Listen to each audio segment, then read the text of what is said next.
یہ نوجوان دوست میری بات لکھ لیں، پریشان لوگ میری بات لکھ لیں، جن کے پاس قوت فیصلہ نہیں وہ اس بات کو لکھ لیں۔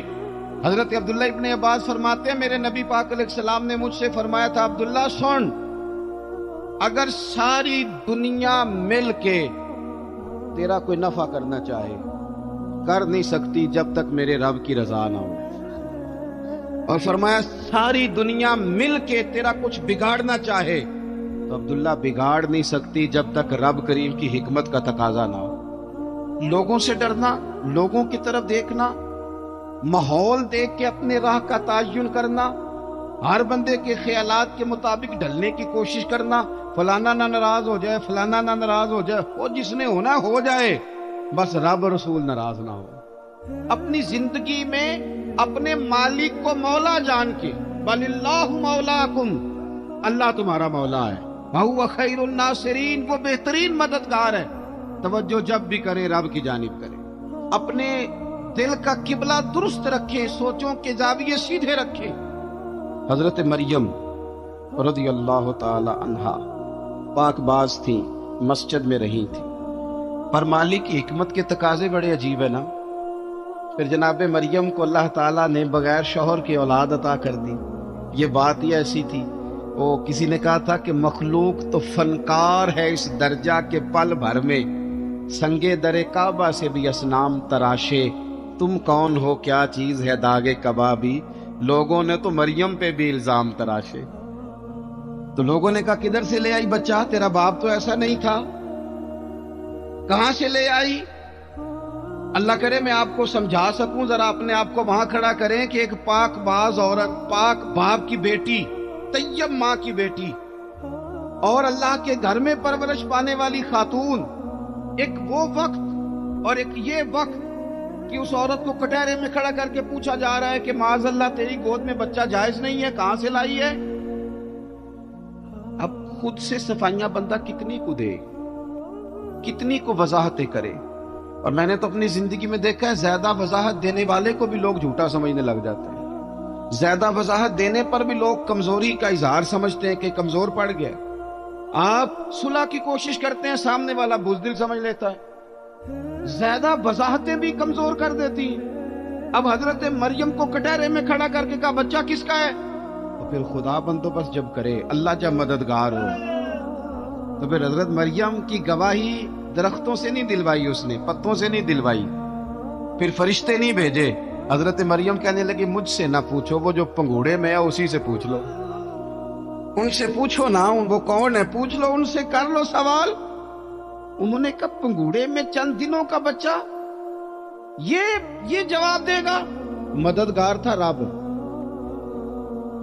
ان کی برات کا اعلان کرنا تھا مالک نے، اور جب مالک اعلان کر دے، جب مالک تیری صفائی دینا چاہے، جب مالک تجھے دنیا کے سامنے نکھارنا چاہے، تو پنگوڑے میں لیٹے حضرت عیسیٰ بول کے کہنے لگے انی عبداللہ آتانی الکتاب، فرمایا میں اللہ کا بندہ ہوں، رب نے مجھے کتاب عطا کر کے نبی بنا کے دنیا میں بھیجا ہے، میں اللہ کا بندہ ہوں، کتاب لے کے آیا ہوں، نبی بن کے آیا۔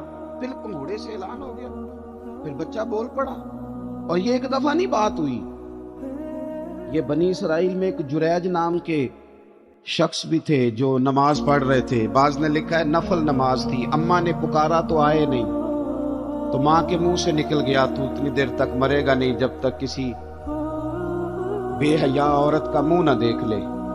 تو وہ عبادت گزار تھے، لیکن لوگوں نے ان کی عبادت، ریاضت، پرہیزگاری کو نہیں دیکھا، بس ایک عورت کو بھیج کے الزام لگوا دیا۔ وہ عورت آیا جایا کرتی تھی، اب آ جاتی ہیں عورتیں، مسئلہ پوچھنے کی نیت سے بھی آ جاتی ہیں، ماحول میں کچھ جگہ ایسی بھی ہیں جہاں عورتیں دم کرانے کے بہانے آ جاتی ہیں۔ وہ خاتون آتی جاتی تھی اس خانقاہ پہ، آستانے پہ، یہ بخاری میں موجود ہے، پھر اس نے کہا میری گود میں جو بچہ ہے یہ انہی کا ہے۔ مجھے بتائیں کیسے بندہ وضاحت دے؟ حالات خراب ہو گئے، لوگ کٹیا جلانے لگے، ماحول اور طرح کا بن گیا۔ میرے نبی پاک علیہ الصلوۃ والسلام فرماتے ہیں پھر اس رب کے بندے نے کہا مالک تو کریم ہے، تیری مشیت کا تقاضا آیا جو میری ماں نے جملے بولے تھے، پر اب میں وضاحت دینے کے قابل نہیں رہا، اب تو ہی کرم کرے گا تو دروازہ کھلے گا، تو وہ چند دنوں کا بچہ پنگوڑے میں بول کے کہنے لگا میں اس درویش کا نہیں، میں تو فلانے چرواہے کا بچہ ہوں، وہ جو بکریاں چراتا ہے۔ رب کی مدد کو پکاریں، اپنے ساتھ اپنے مالک کی مدد کو شامل کریں، تھوڑے رزق پر بھی گزارا اچھا ہونے لگ جائے۔ سارے لوگ آپ کو گرانے کی تدبیریں کر رہے ہوں گے اور مالک آپ کو عزتیں عطا فرما دے گا، اس کی بارگاہ سے حکمت کا تقاضا اور ہو جائے گا۔ ہم نے ساری زندگی لوگوں کو راضی کرنے میں گزار دی۔ تو میرے عزیز، جب سب سے بڑھ کر وہ دیتا ہے، سب سے زیادہ نوازتا ہے، سب سے زیادہ پیار کرتا ہے، تو پھر وہ فرماتا ہے یا ایھا الذین آمنوا اذکروا اللہ ذکرا کثیرا، اے ایمان والو اپنے رب کا کثرت کے ساتھ ذکر کرو، وسبحوہ بکرۃ واصیلا، صبح و شام اسی کی پاکی بیان کرو، صبح و شام اللہ ہی کا ذکر، اسی کی پاکی۔ بہت زیادہ تفصیلات نہیں، لمبی ڈیٹیل نہیں، صرف آپ اتنا تجربہ کر لیں کہ ہم دن میں اپنی تعریف زیادہ کرتے ہیں یا اپنے رب کی تعریف زیادہ کرتے ہیں، ہمارا اپنے آپ کو سجانے سنوارنے میں خیال زیادہ رہتا ہے یا رب کی رضا پہ توجہ زیادہ رہتی ہے۔ ہمارا اب یہ مزاج بن گیا ہے کہ ہر چیز سے گھیر گھار کے ہم اپنے آپ پر ہر چیز کو لے آئے ہیں، ہم اپنے آپ سے شروع ہوتے ہیں، اپنے پر ختم ہوتے ہیں۔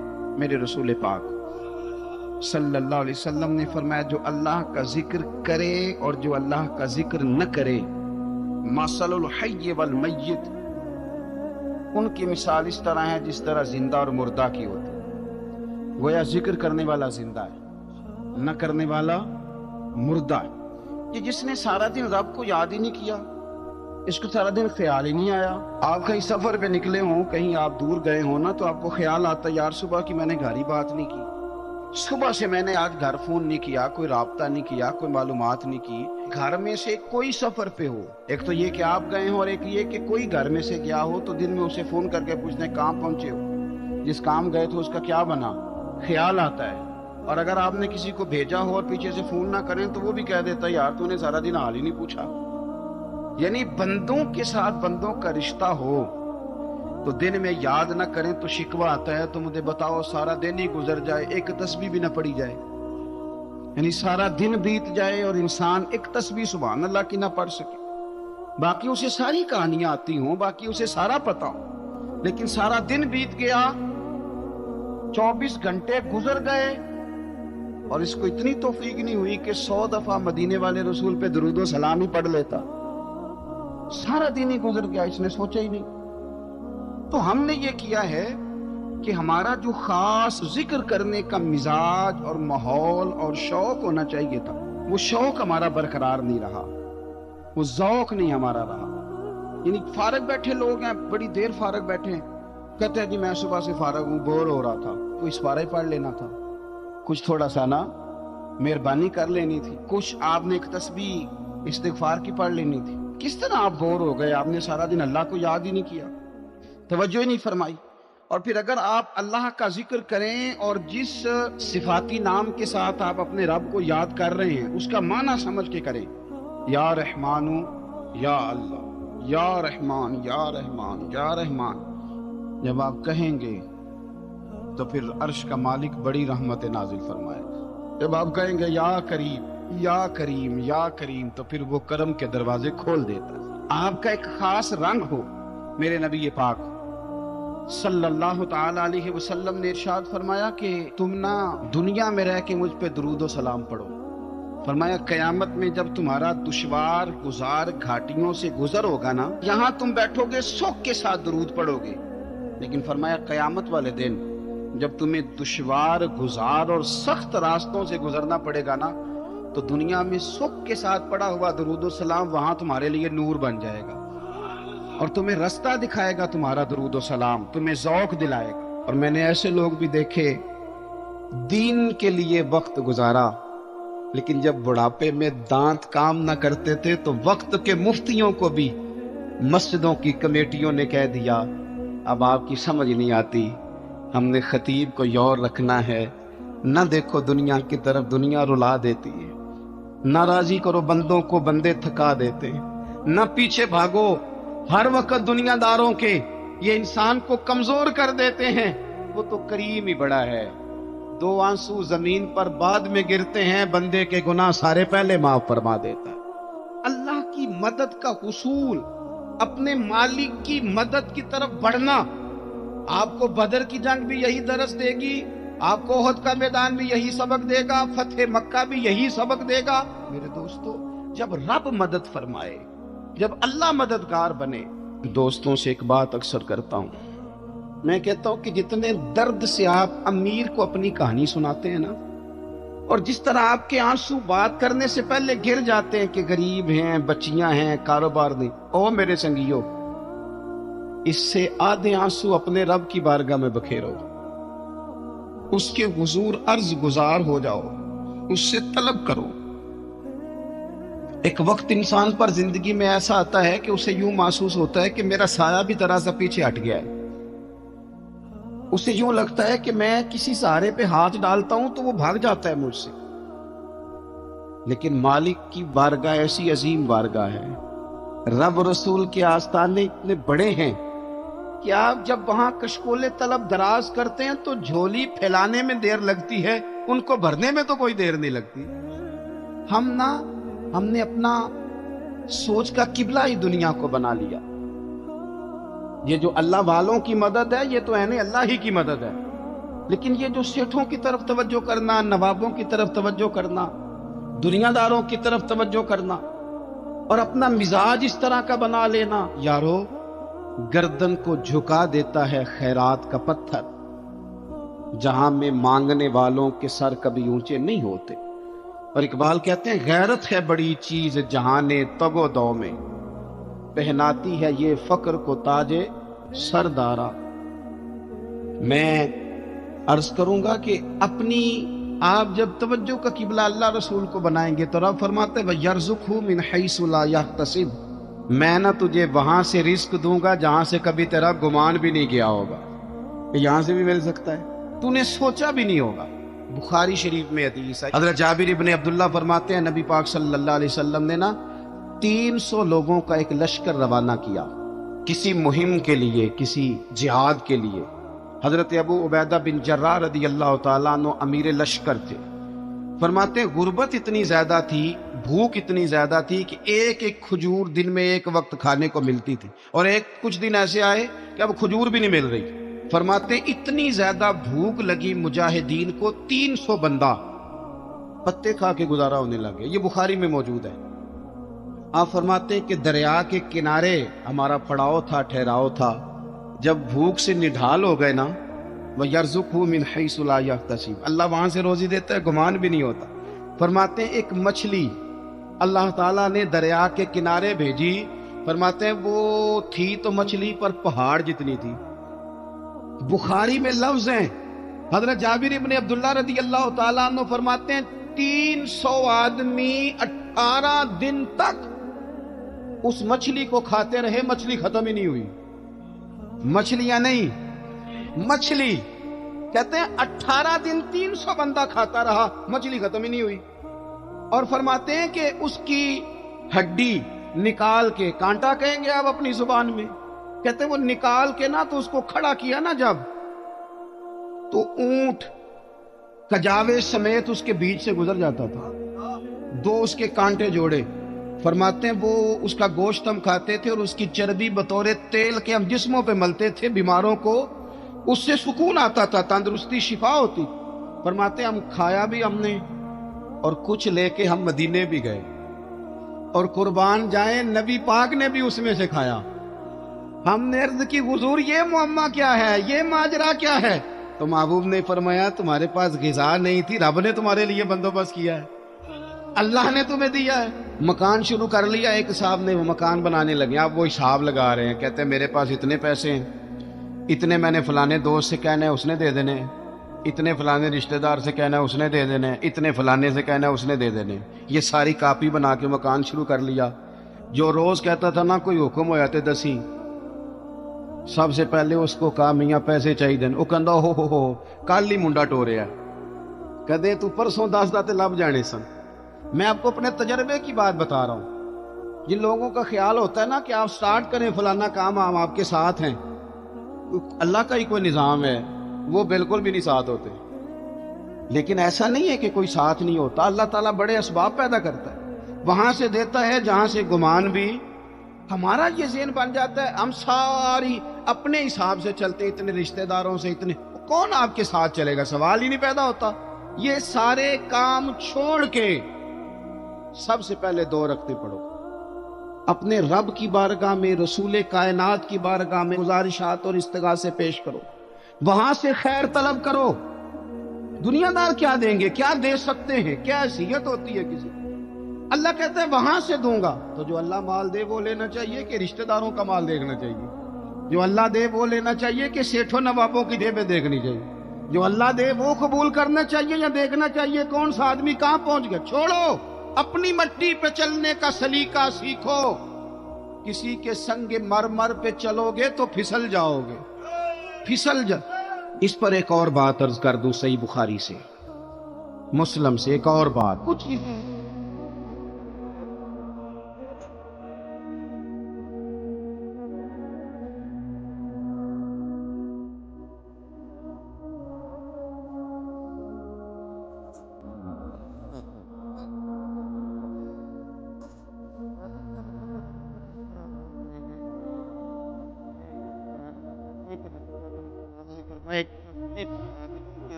مدد اللہ سے چاہیں، اپنی توجہات کا مرکز رب اور رسول کی ذات کو بنائیں، پھر آپ محسوس کریں گے کہ بڑی جلدی اللہ تعالیٰ کی مدد آنے لگی ہے۔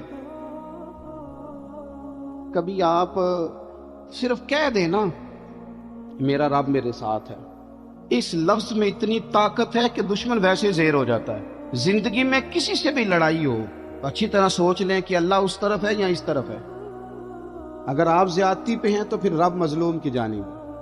اگر اللہ کی مدد آپ کے ساتھ ہے تو دنیا کی کوئی طاقت آپ کو گرا نہیں سکتی۔ اور اگر آپ مظلوم کے مقابلے میں ظالم بن کے آپ کھڑے ہو گئے ہیں اور آپ نے رویہ وہ اختیار کیا ہے کہ جس میں مدد نہیں آئے گی، تو پھر یاد رکھ لیں کہ آپ کوئی بھی ہیں، کہاں بھی ہیں، آپ کمزور ہیں۔ طاقتور تھے ابتدائے اسلام میں، ظاہری طاقت تھی کفار مکہ کے پاس، وہ ڈنڈوں سے مارتے تھے غریبوں کو، ان کے ہاتھوں میں ڈنڈے تھے، پر خدائی طاقت ان مظلوموں کے ساتھ تھی۔ صاحب زرقانی نے لکھا ہے، حضرت زنیرہ رضی اللہ تعالیٰ عنہ ایک لونڈی ہیں، غریب ہیں، ماڑے دا کی کام محمد نس جانا یا رونا، غریب سادی بی بی اور لونڈی کنیزہ، ایک مشرک کی کنیزہ تھی، انہوں نے کلمہ پڑھ لیا، وہ ڈنڈوں سے مارتا، دروں سے مارتا، تکلیف دیتا۔ حضرت زنیرہ رضی اللہ تعالیٰ عنہ کو اتنا مارا، اتنا مارا۔ اب آپ ایک اور پہلو پر بھی غور کریں، مار بھی پڑ رہی ہے پر خدا ادھر ہی ہے، اللہ کی مدد ادھر ہی ہے۔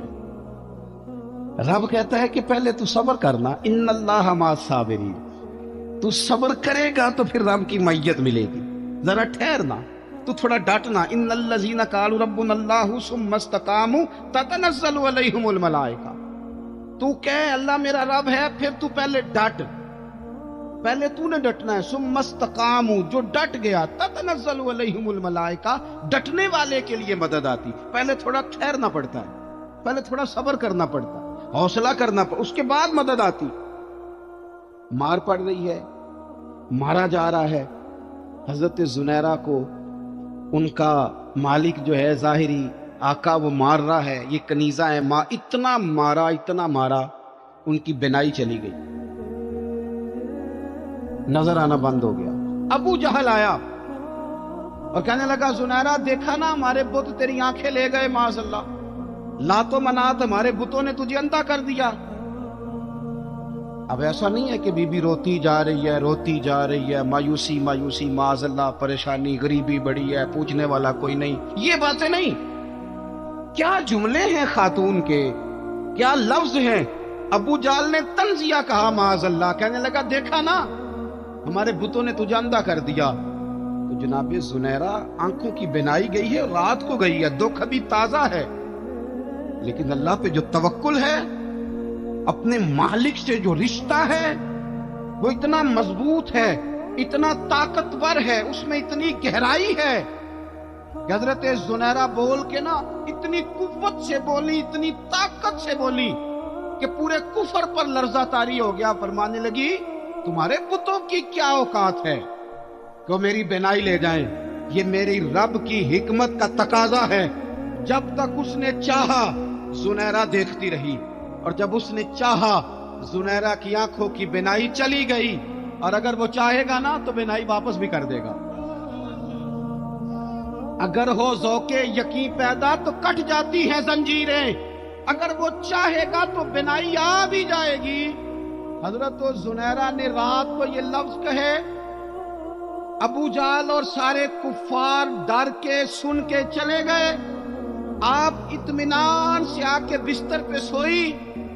جب سویرے اٹھی تو اللہ نے آنکھوں کی روشنی واپس کر دی، آنکھوں کی اب چھڑی پکڑی ہے، بازاروں میں گھومتی ہے، کہتی ہیں بلاؤ کدھر ہے تمہارے لات و منات، دیکھو میرے رب نے روشنی واپس کر دی۔ آ کر میرے ساتھ ادھر آ، ستمگر ہنر آزمائے، تو تیر آزما ہم جگر آزمائے۔ بیمار لوگوں یاد رکھو، کہہ دیا ڈاکٹر نے کہ تو بڑا بیمار ہے، تو بڑا کمزور ہے، یہ ہو گیا وہ ہو گیا، تو ڈاکٹر اپنے علم کے مطابق بات کر رہا ہے، ہوگا تو وہ جو میرا رب چاہے گا۔ کمزور ہو جانا، پریشان ہو جانا، تکلیف میں آ جانا، پتہ نہیں بات ہو گئی ہے تو جانے کیا ہو جائے گا۔ اپنی زندگی کے اندر اپنے رب سے رشتہ مضبوط کریں، رسول کائنات سے رشتہ مضبوط کریں، اللہ والوں سے رشتہ مضبوط کریں۔ حضرت زنیرہ نے پیغام دیا کہ زندگی میں جو جینا چاہتے ہیں تو وہ رب کا نام لے کے جی سکتے ہیں، جو اپنی زندگی میں خوشیاں دیکھنا چاہتے ہیں تو رسول اللہ کے نام پر خوشیاں دیکھی جا سکتی ہیں۔ توکل کی بنیاد پر بندہ خوشیاں لے سکتا ہے، اور اگر انسان میں توکل نہیں ہے تو پھر وہ اس کالے جادو سے بھی ڈر رہا ہے، وہ نیلے سے بھی ڈر رہا ہے، وہ پیلے سے بھی ڈر رہا ہے، وہ فلانے سے بھی ڈر رہا ہے، وہ میرے خلاف فلانا رشتہ دار سازش کر رہا ہے تو ڈر رہا ہے، فلانا میرے بارے میں یہ کر رہا ہے تو ڈر رہا ہے، وہ پتہ نہیں دنیا ادھر ہو جائے گی تو کیا ہو جائے گا، اٹھ باندھ کمر کیوں ڈرتا ہے، پھر دیکھ خدا کیا کرتا ہے۔ تو اس ساری گفتگو کا نچوڑ آپ کو یہ عرض کیا ہے، سب سے پہلے تو یہ کہ میدانوں میں مدد بھی اللہ کی، رزق میں مدد بھی اللہ کی، فصلیں خشک ہوں تو مدد پھر بھی اللہ کرے، تو پھر ساری مدد، اور اگر انسان بیمار ہو تو پھر بھی مدد اللہ کی۔ تو اپنے اللہ کی جانب توجہ کو بڑھائیں، آپ اللہ سے مدد کے سوالی بنیں۔ ترمذی کی ایک حدیث ہے، میں آپ کو زندگی کا تجربہ بتاتا ہوں کہ جب میں بڑا پریشان ہوتا ہوں تو یہ والی روایت کھول لیتا ہوں، مزہ دیتی ہے۔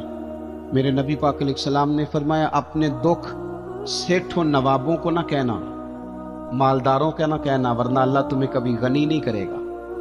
فرمایا اپنے دکھ اپنے رب کی بارگاہ میں عرض کرنا، جلدی کرے یا دیر سے کرے اللہ تمہیں لوگوں سے بے نیاز کر دے گا۔ اللہ تمہیں غنی کر دے گا. رات کو بیٹھو نا اس کی بارگاہ میں, اسے دکھڑے سناؤ, چھوٹی چھوٹی باتیں. حضور نے فرمایا نمک بھی مانگو تو رب سے مانگو.